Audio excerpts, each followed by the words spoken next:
Welcome to the Deep Dive.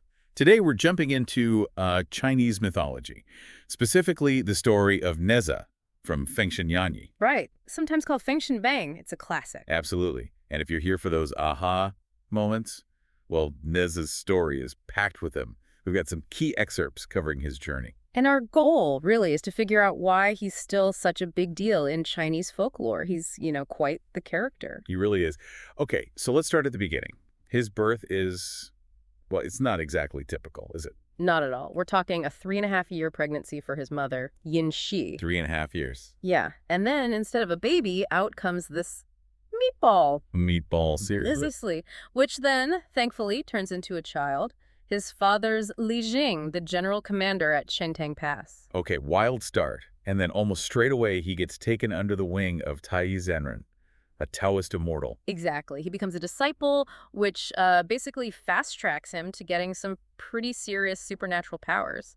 So this unique birth, the immortal mentor, it really sets him apart from the get-go. It signals he's destined for something extraordinary, definitely outside the norm. And extraordinary things certainly happen. Let's talk about the East Sea incident. Yes, the bathing incident. Right. So Neza, just being a kid, maybe a bit rambunctious, is bathing in the sea. And manages to cause a huge disturbance, shaking the Dragon King's palace. Which understandably annoys the East Sea Dragon King, Awaguang. Massively. Things escalate really quickly. Neza ends up killing, well, depending on the story, either a patrol yaksha named Li Jing, then Awaguang's son, A Bing. Or sometimes just A.O. Bing directly. Right. Either way, it's a tragedy, and Awaguang is, let's just say, furious. He demands retribution. From Neza's father, Li Jing, puts him in a terrible position. A terrible position.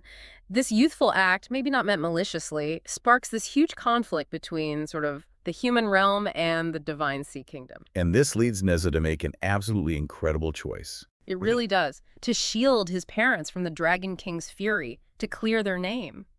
He sacrifices himself. He self-immolates. Just, wow. It's such a powerful, dramatic act of filial piety, isn't it? Extremely. But, in mythology, death like this, it's often not the end. Right. It's more like a turning point, a prelude to transformation. Precisely. And Neza's transformation is pretty spectacular. Enter Tai Zenren again. The immortal mentor comes back into play. He does. He uses lotus flowers and leaves symbols of purity and rebirth. Remember, to literally reconstruct Neza. Giving him a lotus reincarnation. That's amazing. It is. And he doesn't just come back, he comes back upgraded. Upgraded how? With incredible magical items, the windfire wheels under his feet for speed, the universe ring, a powerful throwing weapon, and the red armillary sash. He's now a truly formidable being. A reborn, more powerful. But the family issues aren't quite, are they? No, not yet. There's this difficult period with his father, Li Jing. Neza wants his original remains respected, maybe for a proper burial or shrine. And Li Jing refuses. Seems so. Which leads to Neza, in his anger and maybe feeling betrayed after his sacrifice, destroying a temple Li Jing had built. Or perhaps one dedicated to Li Jing himself. Wow. So that relationship is still really strained. Love, sacrifice, anger, resentment. It's all mixed up. It's very complex. It explores that tension between, traditional duty to parents and your own sense of justice or agency. But thankfully, it doesn't stay broken forever. They do reconcile eventually. Yes, through mediation. They find a way back to each other, which is crucial. And they end up fighting side by side. They do. They join the campaign of King Wu against the weakening Shang dynasty, father and son united for a bigger cause. And Neza becomes a major hero in that war, right?